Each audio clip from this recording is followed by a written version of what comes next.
Hello, okay. I like to do a little video since my student didn't show up today. We're going to talk about the skill set required to become a session bass player today. So there are quite a number of skills, but of course the most important, number one, I think, is the groove. So your job as a bass player is to accompany the singer or the soloist or the main act by locking with the drummer or other musicians, to make the music groovy. If no matter if it's a jazz music or funk music or rock music, you have to be able to really make the music feel good and groovy. So I think that's the number one thing. Some bass players are not particularly great at soloing or playing different styles of music, but the groove is really strong, and that's what get them hired. So yeah, that's probably the most important one. All right, number two, repertoire.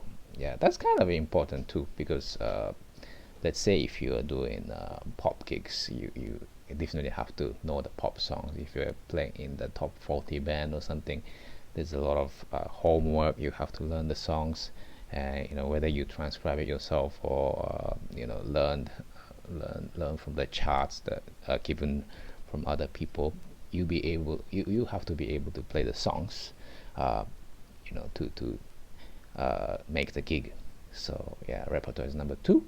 Number three, reading. Yeah, so this is kind of related to number two, because if you don't know many songs by memory, you have to be able to read some kind of charts to basically play many songs, in order to make the gig and to be able to do many gigs to survive as a session player. So yes, reading. And number four, side transposing. Okay, this is an interesting one. I really never knew about this until I actually became a professional. So basically, like, when you are reading a chart often written by somebody else, sometimes it's in different key, which is because, like, okay, maybe the chart is in the original key, but your singer that you're playing for is have a different range of voice that he's comfortable singing the song in. So sometimes you have to sing it, sometimes you have to play the song lower or higher depending on the singer or the instrument if it's an instrumentalist.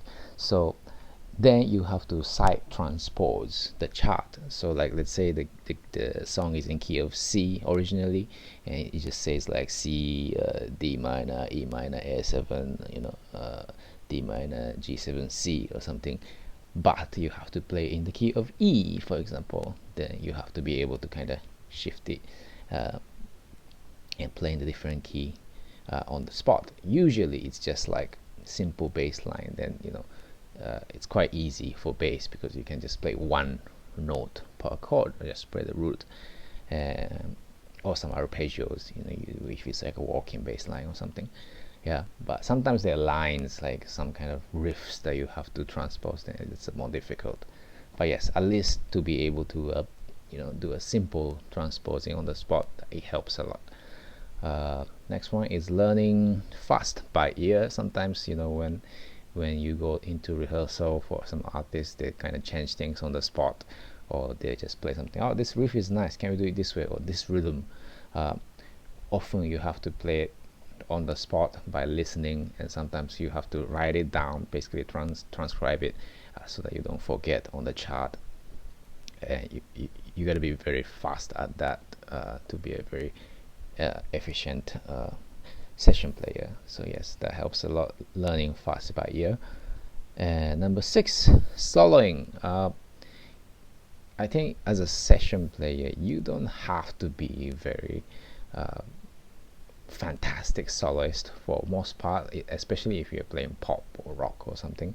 But sometimes, depending on the gig, especially jazz gigs, they ask you to solo for certain songs, because that's just the way the style and the songs work.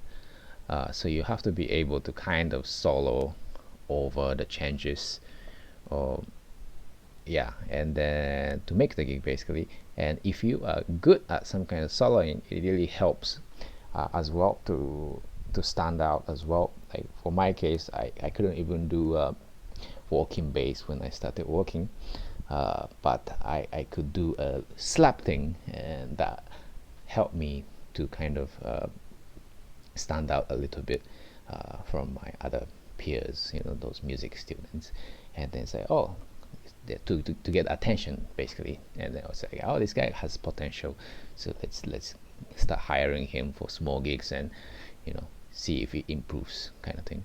Yeah. Number 7, versatile in genres.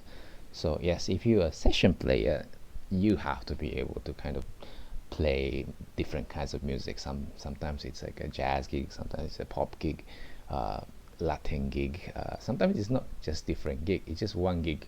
This one artist has songs that has elements of rock, elements of jazz, elements of Latin, and this one section has a I don't know, salsa bass line or something. Then you have to be able to do that. And this part has walking bass, or this part is reggae-ish. It happens a lot. So even for pop stuff, they like to rearrange things, and some people like to do rearrangements in to a different kind of styles, and you have to be able to adapt. So yes, versatility in genres of music is important. Number 8, network. So definitely good to go to things like jam sessions and meet people, so that you get more calls, more gigs. Number 9, work ethics. Yes, you have to do your homework if you want to do the gigs, and sometimes they are quite difficult. I mean, quite lots of homework you have to do depending on the gig. Sometimes it's many songs, sometimes it's just very difficult songs, so that definitely counts. Number 10, flexibility.